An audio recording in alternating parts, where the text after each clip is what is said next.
Well, I'm really glad I found this. He was on the stairs on the landing. That's my dad's uncle. I thought actually he was ploughing, but it looks more like a harrow to me. That not an arrow, a harrow.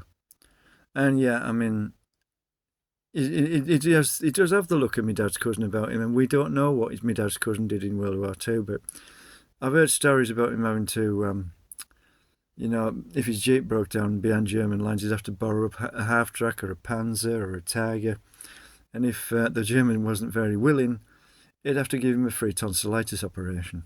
Anyway, and yeah, my dad's uncle, he was obviously he's doing something useful there. So a lot of people don't know what the meaning of the word now. It's called work, and yeah, he died aged 31 in 1931 because they couldn't operate on heart valves in those days, and even if they could, he wouldn't have had the money to pay for it because you had to pay the doctor then. There was no national health. There were no social workers. There was one doctor for this whole area, and he went around the whole area on his bike, and not a motorbike, a push bike. And there was no social services, no benefits or anything like that. So if you're in trouble with health wise, you had to pay for it yourself. And yet he is. My dad wasn't sure which grave was his in the graveyard because there are two next to each other, and they both have a marble surround and no lettering because obviously it's a pauper's grave because that's how poor they were.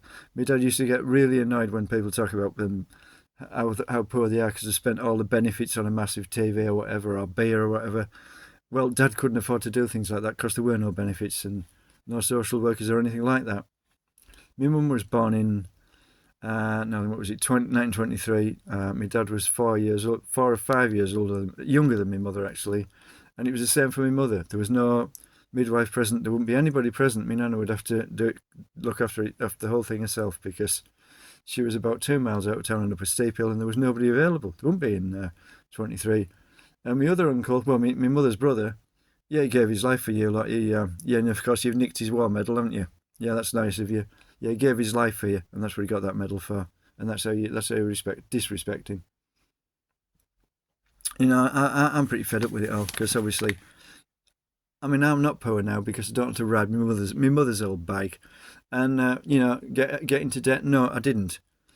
I was trying to protect the DHSS staff as it was then, because I thought I knew something that they wouldn't, and it may have destroyed the marriage, so I wouldn't tell them why I'd left the factory, and obviously I was frightened of reprisals because there could have been.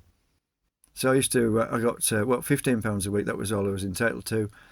I should have only had it for 6 months, and then I should have got £30 a week. But for 2 years, I had £15 a week, and then for the next 18 months, I had nothing. My mum was supposed to be finding me a job, and when she said she'd do something, she did. But this time she didn't, and then she died. And what was it? 4 months later, I had a really bad cycling accident. I didn't have a helmet on, and they're still not sure whether I'm okay. And that was in '92. Yeah, I still cycle though, because I can remember my name now, and all my memories have come back apart from the accident. So it's a good thing, because obviously cycling was my main hobby, really. So yeah, it's not so bad, and yeah, I'm in better shape than my dad's uncle. But yeah, I mean, I was going to say they'd have to push down on the plough when they followed it, but that wouldn't because it's a harrow. He'd probably lead the horses, I would think. I don't know, would he? I don't know. But obviously, he's got a decent pair of leathers on. Yeah, almost like my leather apron that my mother made me when I was driving the milk van. All the other milkmen wanted one. I said, where'd you get that from? I said, my mother made it. She said, it's brilliant. Is that because you get sharp edges on milk crates and burrs and stuff on them from damaged milk crates, and they used to tear your jumpers open and your jeans open and stuff, and yeah, they thought that was great. And my mate's dad owned the leather tanning factory, and he just got me a piece of leather for next to now. Well, he didn't pay for it because obviously his dad owned the company. Well, actually my brother's mate, but yeah, I was the only milkman in town with a leather apron.